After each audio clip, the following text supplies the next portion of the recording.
Corona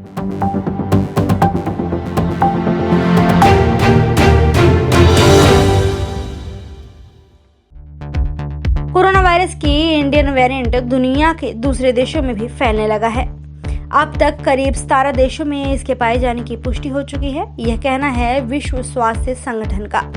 WHO के मुताबिक पूरी दुनिया में बीते हफ्ते में कोरोना संक्रमण के 57 लाख मामले सामने आ चुके हैं। इस बीच कोरोना वायरस के नए प्रकार को भारतीय प्रकार या 2 बार रूप परिवर्तित कर चुके प्रकार के तौर पर जाना जा रहा है। ये वायरस अब तक 17 देशों में पाया गया है। देश विदेश में कोरोना की स्थिति पर विशेषज्ञ भी हैरान है। आपने देखा कि दिल्ली के सारे आईसीयू बेड्स फुल हो चुके हैं। हमारे यहाँ पे 1500 बेड्स हैं और उसमें 400 आईसीयू बेड्स हैं। वो 4-5 दिन से लगातार भरे हुए हैं। और ऑक्सीजन की जो प्रॉब्लम है सप्लाई चेन की, आप सब लोगों को पता है कि ऑक्सीजन भी कई बार हमारे पास 4-4 घंटे की ऑक्सीजन रह जाती है और फिर टैंकर आता है।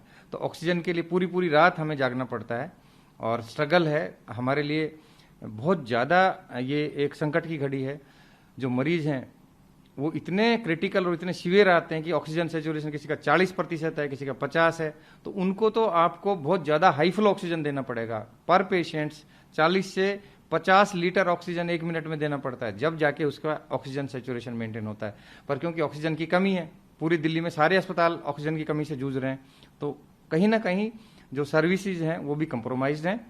और ये एक मुख्य कारण है कि बहुत ज़्यादा संख्या में जो अस्पताल में है उसमें ओवरक्राउडिंग हो रहा है, बेड नहीं मिल पा रहे हैं।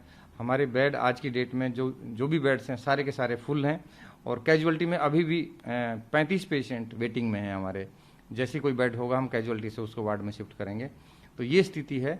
ये मैंने 30 साल के अपने करियर में कभी ऐसी विपदा या इतनी क्राइसिस नहीं देखी कि इलाज तो जो दवाइयाँ हैं उसका भी कमी है और ऑक्सीजन की भी जो सप्लाई चेन है वो भी बहुत ज़्यादा कंप्रोमाइज हो चुकी है।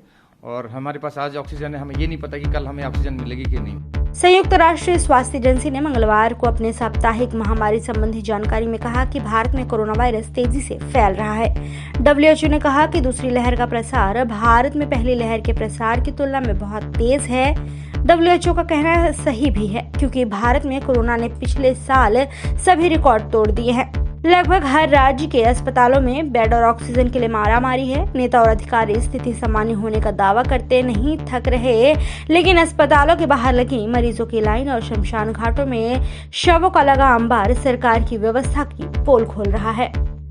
प्रधानमंत्री मोदी ने पीएम केयर्स फंड में से 1 लाख पोर्टेबल ऑक्सीजन कंस्ट्रक्टर की खरीद को मंजूरी दे दी है। उन्होंने निर्देश दिया है कि इन ऑक्सीजन कंस्ट्रक्टर को जल्द से जल्द खरीद लिया जाना चाहिए और कोरोना की तगड़ी मार झेल रहे राज्यों को मुहैया कराया जाना चाहिए। ये फैसला प्रधानमंत्री मोदी की अध्यक्षता में हुई एक उच्च स्तरीय बैठक में लिया गया। मालूम हो कि केंद्र सरकार पहले ही पीएम केयर्स फंड से ऐसे 713 PSA संयंत्रों को लगाए जाने की मंजूरी दे चुकी है। पिछले साल 27 मार्च को कोरोना महामारी या अन्य संकट से निपटने के लिए पीएम केयर्स फंड की शुरुआत की गई थी।